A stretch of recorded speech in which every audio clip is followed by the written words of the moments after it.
Kagulat word, ibang klase ang eksena ngayon kay Alexandra Ayala. Hindi na lang ito tungkol sa panalo, ranking o highlights. Ito na ang moment na parang nagising ang buong Pilipinas at sabay-sabay na nagsabi, Alex, nasa iyo na ang spotlight. Paglapag niya sa NIA Terminal 3, matapos ang historic Wimbledon run, sinalubong siya ng cheers, flags, young athletes, sports officials, cameras at fans na matagal nang naghihintay sa kanya. Sa sobrang gulat, lumabas ang linyang tumama sa puso ng marami. Is this really for me? Isang reaction na kumalat online dahil ramdam ang pagka-overwhelm niya sa pagmamahal ng bayan. At bakit ganun kalakas ang reception? Dahil hindi ordinaryong campaign ang ginawa ni Alex sa Wimbledon. Nagsimula siya sa dominant win kontra Renata Zarazua, pumangon kontra Maya Joint at pinasabog ang tennis world nang talunin ang defending champion na si Iga Swiatek para maging unang Filipino na umabot sa 4th round ng Grand Slam singles event. Kahit natapos ang run niya kontra Jasmine Paolini, dala niya pa uwi ang isang bagay na mas mabigat pa sa scoreline. Respeto. Ito ang dahilan kung bakit tumulo ang luha, bakit hindi siya makapaniwala, at bakit trending ang kasikatan niya. Hindi lang siya athlete na umuwi. Umuwi siya bilang bagong mukha ng Philippine tennis, inspirasyon ng kabataan, at proof na ang pangarap ng isang Pinay mula Pilipinas pwedeng marinig hanggang center court. Ang tanong ngayon, kung ganito pa lang ang homecoming, gaano pa kalakas ang Alex Ayala mania sa susunod na Grand Slam?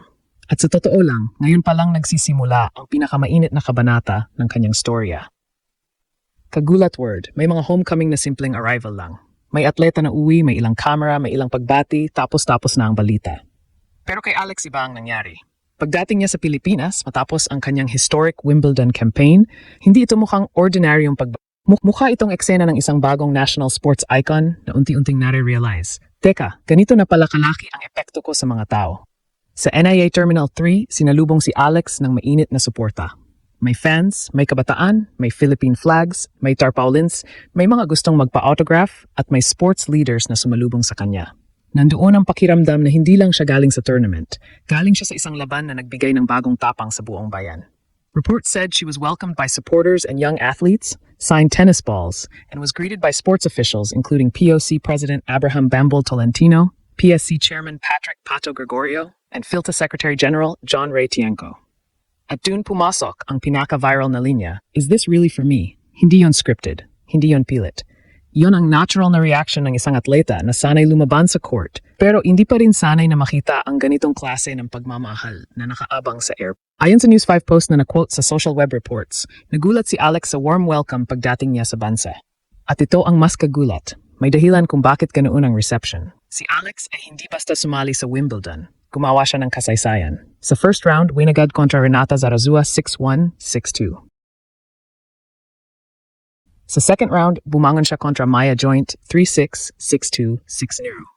At sa third round, doon sumabog ang buong tennis world. Tinalo niya si defending champion Iga Swiatek 7-6-9, 6-2.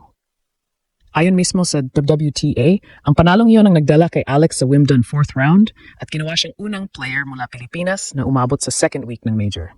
Dito natin makita kung bakit hindi ordinaryo ang sigaw ng fans. Hindi lang sila nagsi-celebrate ng isang upset. Nagsi-celebrate sila ng isang ceiling na binasag.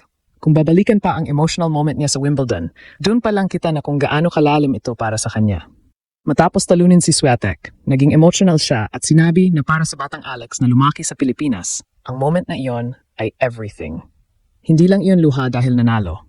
Luha iyon ng isang batang ilang taon nag-training, lumayo sa comfort zone, nagtiis sa pressure, at ngayon nakita niyang may puwang pala ang Pilipinas sa pinakamalaking stage ng tennis. Kaya pagdating niya sa NIA, parang nag-connect ang dalawang eksena. Ang luha sa Wimbledon at ang gulat sa homecoming. Sa London, na-realize niya na kaya niyang talunin ang mga pinakamalaki sa sport. Sa Manila, na-realize niya na milyon-milyong Pinoy ang kasama niya sa laban. At yan ang dahilan kung bakit ang title na Di Makapaniwala sa Kasikatan ay hindi clickbait lang.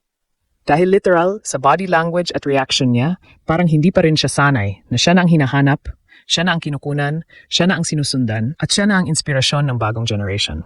Ang pinakamalakas dito, hindi lang local hype ang nangyayari. International media mismo napansin ang appeal ni Alex. The Guardian called her a fan favorite and already a massive star. Habang ang Wimbledon highlight ng panalo niya kontra Swiatek, umabot sa 1.2 million views at mas mataas pa kaysa ilang clips na may tennis legends at global names. Ibig sabihin, hindi lang Pinoy pride ang nagdadala sa kanya. May tunay na global curiosity na. May mga neutral fans na nanood dahil gusto nilang makita kung sino itong Filipina na fearless, lefty, expressive, at may fighting spirit na pang big stage. Kaya ang pag-uwi ni Alex ay hindi ending ng Wimbledon story. Ito ang bagong simula ng Alex Ayala Mania. Ang dating pangarap ng tennis community, ngayon national conversation na. Ang dating young prospect, ngayon box office athlete na. At ang dating tanong na, kaya ba ng Pinoy sa tennis? Ngayon may sagot na, kaya at kaya pang gulatin ng buong mundo. Ngayon, bakit sobrang lakas ng emotional pull ng storyang ito? Kasi si Alex ay may dalawang bagay na bihirang magsabay. Elite performance at relatable heart. Maraming athlete ang magaling, maraming athlete ang sikat, pero kakaiba kapag ang isang atleta ay parehong world class at parang hindi pa rin nawawala ang pagiging humble. Yon ang tumama sa fans nang makita siyang nagugulat sa homecoming. Para bang siya mismo, hindi pa fully convinced ang dami ng taong inspired sa journey niya. At dito papasok ang mas malaking picture. Ang tennis sa Pilipinas matagal nang naghahanap ng mukha na pwedeng magdala ng sport sa mainstream. Basketball ang hari, boxing ang malaking kultura, volleyball may malawak na fanbase. Pero tennis, madalas niche, madalas tahimik, madalas kulang sa spotlight. Biglang dumating si Alex hindi lang nanalo, kundi nanalo sa Wimbledon kontra defending champion sa center court conversation sa harap ng international audience. Doon nagbago ang energy.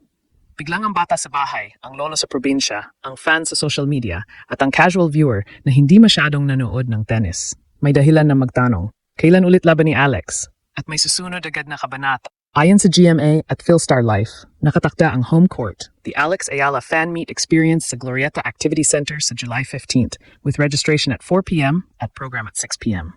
Ibig sabihin, hindi lang airport welcome ang kwento.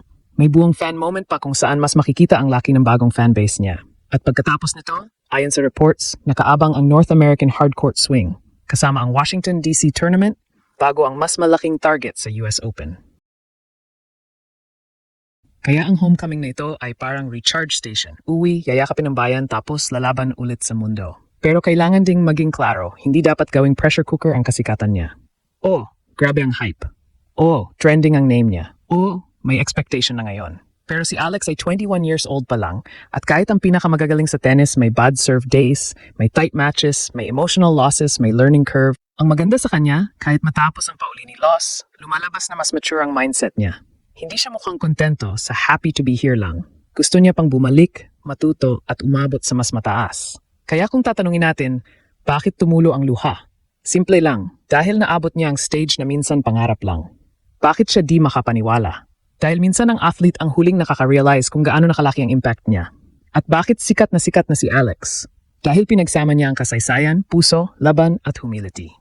Sa panahon na naghahanap ang Pilipinas ng bagong global sports hero, si Alex ang sagot na biglang dumating. Tahimik noon, pero ngayon, hindi na mapipigilan.